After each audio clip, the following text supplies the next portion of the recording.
Este contenido es una producción de More God Foundation. Suscríbete, síguenos y encuéntranos en todas nuestras redes sociales. Las enseñanzas del Señor son por la eternidad y para todos los hijos de Dios. En este mensaje proporcionaré algunos ejemplos de los Estados Unidos, pero los principios que enseñaré se pueden poner en práctica en todas partes. Vivimos en una época de ira y odio en el ámbito de las relaciones y normas políticas. Lo experimentamos este verano, cuando algunas personas fueron más allá de las protestas pacíficas y se involucraron en comportamientos destructivos. También lo vemos en algunas campañas actuales para ocupar cargos públicos. Algo de esto se ha extendido a nuestras reuniones de la Iglesia, donde ha habido declaraciones políticas y referencias hirientes. En un gobierno democrático siempre tendremos diferencias en cuanto a los candidatos y las normas propuestas. No obstante, como seguidores de Cristo, debemos renunciar a la ira y al odio con que se debaten o condenan las decisiones políticas en muchos casos. Veamos una de las enseñanzas de nuestro Salvador que probablemente sea muy conocida, pero que rara vez se practica. Oísteis que fue dicho, amarás a tu prójimo y aborrecerás a tu enemigo. Pero yo os digo, amad a vuestros enemigos, bendecid a los que os maldicen, haced bien a los que os aborrecen, y orad por los que os ultrajan y os persiguen.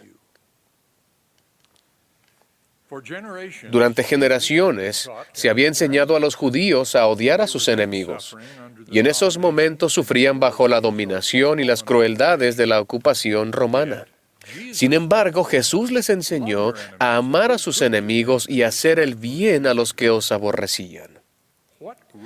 ¡Qué enseñanzas tan revolucionarias para las relaciones personales y políticas! Sin embargo, eso sigue siendo lo que nuestro Salvador nos manda hacer. En el libro de Mormón leemos, porque en verdad os digo, que aquel que tiene el espíritu de contención no es mío, sino es del diablo, que es el padre de la contención. Y él irrita los corazones de los hombres para que contiendan con ira unos con otros. Amar a nuestros enemigos y a nuestros adversarios no es fácil. La mayoría de nosotros no ha llegado todavía a ese estado de amor y perdón, observó el presidente Hinckley, y agregó, requiere casi más autodisciplina que la que podemos tener. Sin embargo, eso debe ser esencial, ya que es parte de los dos grandes mandamientos del Salvador. Amarás al Señor tu Dios y amarás a tu prójimo como a ti mismo. Y debe ser posible, porque Él también enseñó, pedid y se os dará, buscad y hallaréis. ¿Cómo guardamos estos mandamientos divinos en un mundo donde también estamos sujetos a las leyes del hombre? Afortunadamente, contamos con el ejemplo del propio Salvador sobre cómo equilibrar sus leyes eternas con los aspectos prácticos de las leyes hechas por el hombre. Cuando sus adversarios intentaron atraparlo con la pregunta de si los judíos debían pagar impuestos a Roma, señaló la efigie del César en las monedas y declaró, pues dad a César lo que es de César, y a Dios lo que es de Dios. Por tanto, hemos de seguir las leyes de los hombres, dar a César, para vivir pacíficamente bajo la autoridad civil, y seguimos las leyes de Dios hacia nuestro destino eterno. Pero ¿cómo lo hacemos? En especial, ¿cómo aprendemos a amar a nuestros adversarios y enemigos? La enseñanza del Salvador de no contender con ira es un buen primer paso. El diablo es el padre de la contención, y él es quien tienta a los hombres a contender con ira. Promueve la enemistad y las relaciones de odio entre las personas y los grupos. El presidente Thomas S. Monson enseñó que la ira es la herramienta de Satanás, ya que enojarse es ceder a la influencia de Satanás. Nadie puede hacernos enojar. Es nuestra decisión. La ira es el camino hacia la división y la enemistad. Cuando evitamos la ira y la hostilidad hacia aquellos con los que no estamos de acuerdo, nos ayuda a progresar en el amor por nuestros adversarios. También ayuda el que incluso estemos dispuestos a aprender de ellos. Una de las maneras de desarrollar el poder de amar a los demás es el método sencillo descrito en un musical de hace mucho tiempo. Cuando intentamos comprender a personas de una cultura distinta y relacionarnos con ellas, deberíamos tratar de llegar a conocerlas. En innumerables circunstancias, la sospecha e incluso la hostilidad de los desconocidos ceden a la amistad y aún al amor cuando los contactos personales generan comprensión y mutuo acuerdo.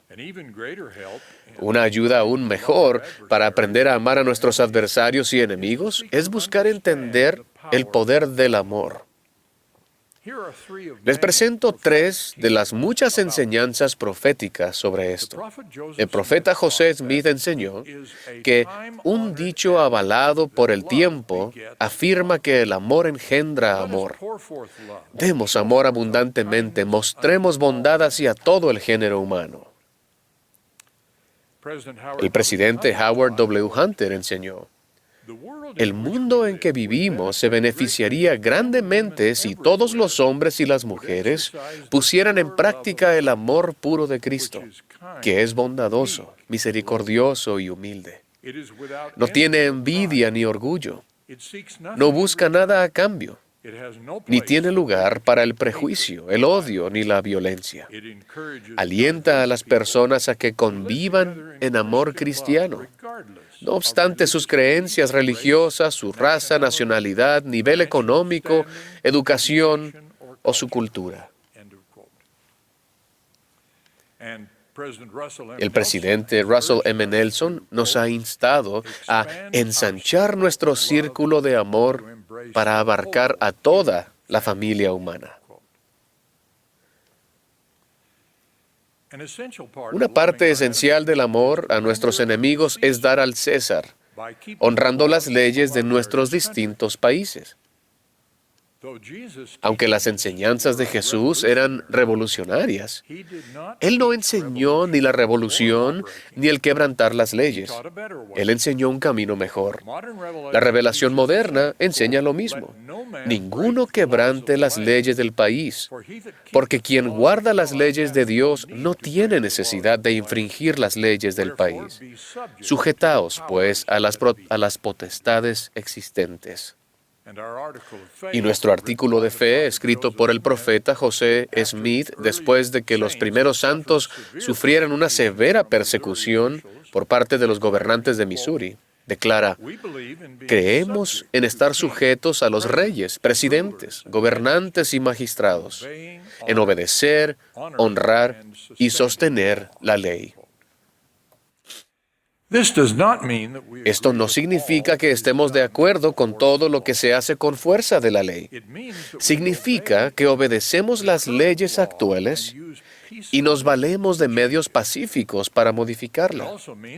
También significa que aceptamos de forma pacífica los resultados de las elecciones. No participaremos en actos violentos amenazados por las personas decepcionadas con el resultado.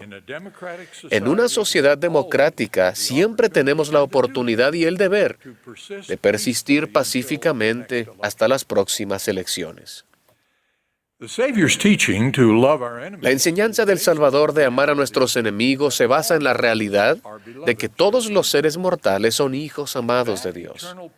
Ese principio eterno y algunos principios básicos de las leyes fueron puestos a prueba en las recientes protestas en muchas ciudades de Estados Unidos. En un extremo, algunos parecen haber olvidado que la primera enmienda a la Constitución de los Estados Unidos garantiza el derecho del pueblo a reunirse pacíficamente y a solicitar al gobierno la reparación de sus agravios. Esa es la forma autorizada de concientizar al público y de centrarse en las injusticias del contenido o de la administración de las leyes. Y ha habido injusticias, tanto en comportamiento en público como en actitudes personales. Hemos manifestado racismo y sus agravios relacionados. En un persuasivo ensayo personal, la reverenda Teresa A. Deer de la Asociación Nacional para el Progreso de las Personas de Color nos ha recordado que el racismo florece en el odio, la opresión, la pasividad, la indiferencia y el silencio. Como ciudadanos y como miembros de la Iglesia de Jesucristo de los Santos de los Últimos Días, debemos mejorar para ayudar a erradicar el racismo. En el otro extremo, una minoría de participantes y partidarios de estas protestas y de los actos ilegales que se han derivado de ellas, parecen haber olvidado que las protestas protegidas por la Constitución son protestas pacíficas. Los manifestantes no tienen el derecho a destruir, vandalizar o robar propiedades, ni a socavar los legítimos poderes policiales del gobierno. La Constitución y las leyes no contienen ninguna invitación a la revolución o a la anarquía. Todos nosotros, policías, manifestantes, partidarios y espectadores, debemos entender los límites de nuestros derechos y la importancia de nuestros deberes para permanecer dentro de los límites de la ley en vigor. Abraham Lincoln tenía razón cuando dijo: "No hay agravio alguno que justifique el resarcimiento mediante la ley del populacho".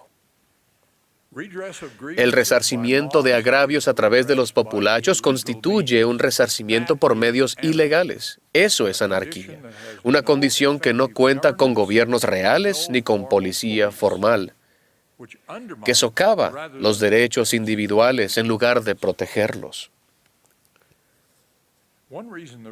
Una de las razones por las que las recientes protestas en los Estados Unidos resultaron espeluznantes para muchos fue que las hostilidades e ilegalidades que experimentan diversos grupos étnicos en otras naciones no deben experimentarse en los Estados Unidos. Este país tiene que ser mejor en la erradicación del racismo, no solo contra estadounidenses de raza negra, que fueron los más visibles en las recientes protestas, sino también contra los latinos, los asiáticos y otros grupos. La historia del racismo de esta nación no es una de aciertos y debemos mejorar. Estados Unidos fue fundado por inmigrantes de diferentes nacionalidades y diversas etnias. Su propósito unificador no fue establecer una religión en particular, ni perpetuar ninguna de las diversas culturas o lealtades tribales de los antiguos países. Nuestra generación fundadora procuró unificarse por medio de una constitución y leyes nuevas. Eso no quiere decir que nuestros documentos unificadores o la comprensión entonces vigente de su significado fueran perfectos. La historia de los primeros 2 siglos de los Estados Unidos mostró la necesidad de muchos refinamientos, como el derecho al voto de las mujeres y, en particular, la abolición de la esclavitud, incluyendo leyes que garantizarían que los que habían sido esclavizados disfrutaran de todas las condiciones de la libertad. 2 eruditos de la Universidad de Yale nos recordaron hace poco: a pesar de todos sus defectos, los Estados Unidos está provisto de manera única para unir a una sociedad diversa y dividida. Sus ciudadanos no tienen que elegir entre una identidad nacional y el multiculturalismo. Los estadounidenses pueden tener ambas cosas. Sin embargo, la clave es el patriotismo constitucional. Debemos permanecer unidos por y a través de la Constitución, independientemente de nuestros desacuerdos ideológicos.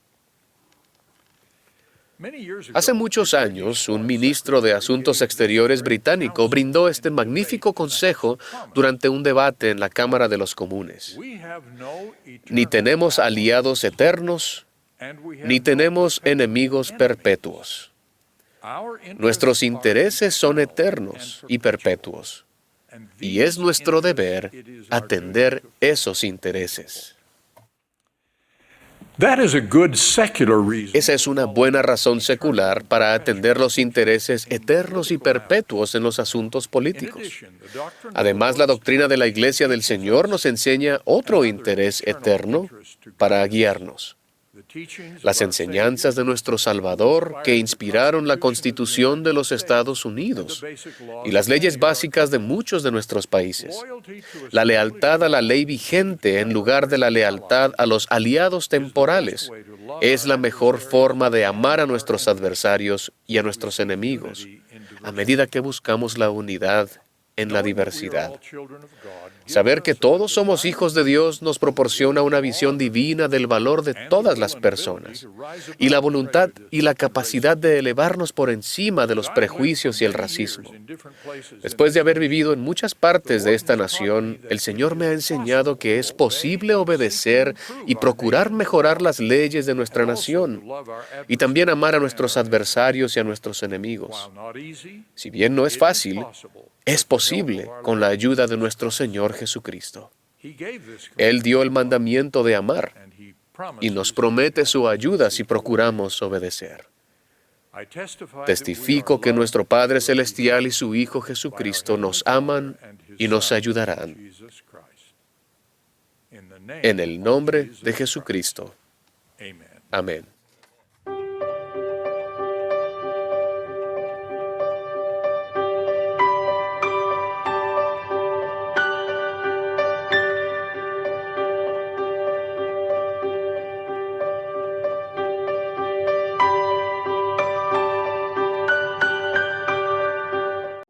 Este contenido es una producción de More God Foundation. Suscríbete, síguenos y encuéntranos en todas nuestras redes sociales.